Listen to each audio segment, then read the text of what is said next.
For the first time in the Greek Freak's very young but still legendary career, Giannis Antetokounmpo has not made any firm decisions on his future in Milwaukee. The franchise's undoubtedly best player of all time has exited the first round for a third consecutive postseason.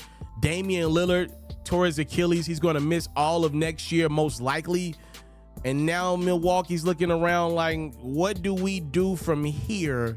They don't really have many picks in the first round going forward, and Giannis is apparently undecided, coming off of one of the best seasons of his career where he averaged 30, 12, and 6.5 assists on 60% shooting from the field in 67 games.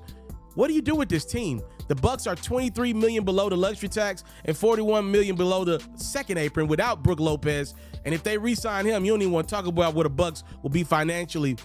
I do believe this is a great opportunity for Giannis and the Bucks to part ways. I thought he could have did it a couple years ago once he won the championship, but Giannis is a loyal dude. He comes from nothing. He decided to give Milwaukee another run at it.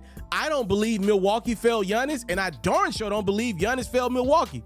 The Bucks tried. Chris Middleton essentially had so many injuries in his prime. He went from a B+, A- player in the league to essentially a D+ unplayable guy in literally 2.5 seasons. That's not Milwaukee's fault. They tried to fix it by going and bringing in some more offense, and Damian Lillard unadvisedly trading Drew Holiday to do that. That ain't Milwaukee's fault, really. Giannis was a fringe prospect at best that's turned himself into a top 30 player of all time. He for sure didn't cheat Milwaukee. Listen, nothing is wrong with both of these sides saying we had a great relationship, shared some great time together, won the ultimate ring together, but it's the right moment to part and go our separate ways. Milwaukee needs to start this thing over financially. It's no point in having Giannis on your roster and you can barely make the playoffs next year. And for Giannis, he's in championship window mode. He needs to go somewhere where he can compete. The Spurs got multiple draft picks. You got to kind of think about the Spurs having 2 lottery picks in this year's draft, a destination that makes sense for both sides potentially. I think you got to kind of weigh those options if you're Giannis and the Bucks. It's Pharaoh's favorite time of the year, ladies and gentlemen. The NBA playoffs are intense, and my sponsor partners over at Underdog want to make that intensity worth your while.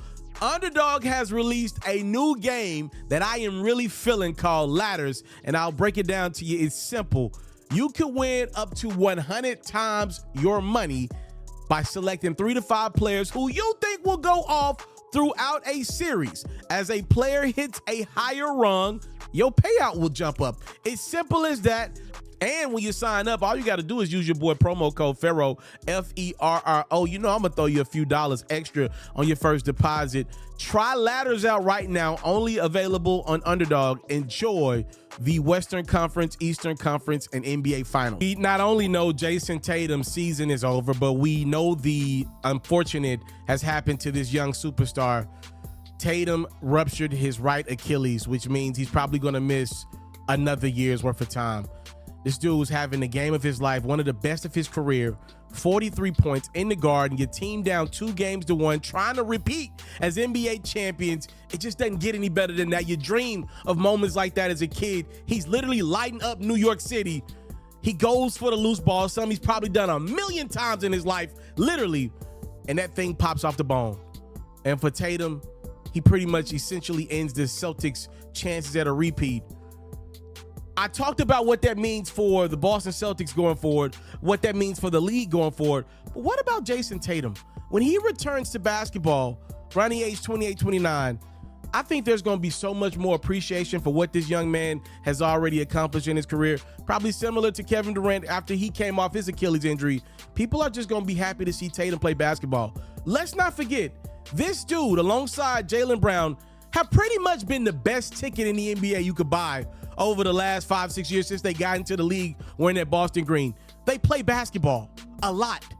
And Tatum won't be able to play as much basketball as he did in the past. He's going to have to manage that body now. He's in that stage of his career now. But he probably also will be in the championship window. I think fans all over, when Tatum does return, are going to appreciate him. They ain't going to talk about the finals MVP as much. They ain't going to talk about what he doesn't bring to a team. When he returns, there will be more appreciation for the young, already on pace to be a Hall of Famer for the Boston Celtics.